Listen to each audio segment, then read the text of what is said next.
Welcome to column 32 of the column studio by Nandini Manian. வேட்டை நாய், அதாவது மற்ற நாய்க்குட்டிகளை கடிக்கக்கூடிய ஒரு நாய்க்குட்டி ரோட்டில் நடந்து போயிட்டு இருந்தது. அப்போ தூரத்துலேருந்து ஒரு சாந்தமான ஒரு நாய் ஓடி வந்துச்சு. இந்த வேட்டை நாயை பார்த்த உடனே ஸ்லோ பண்ணி, நம்ம 2 பேரும் ஒரே டைரெக்ஷனில் தானே போகிறோம், 2 பேரும் கதை பேசிட்டு போகலாமான்னு கேட்டுச்சு.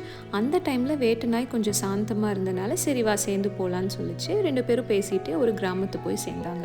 இந்த 2 நாயை பார்த்த உடனே கிராமத்தில் ஆல்ரெடி வாழ்ந்துட்டு இருந்த மற்ற நாயெல்லாம் ஓடி வந்து இவங்களை கடிக்க வந்தாங்க. இதனால வெறியான வேட்டை நாய் இருக்கிற எல்லா நாயும் கடிச்சிருச்சு.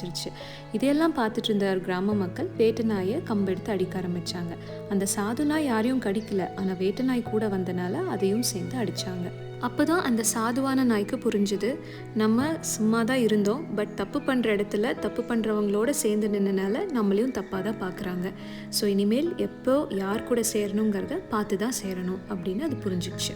நெக்ஸ்ட் கோலம் போடும்போது பார்க்கலாம்.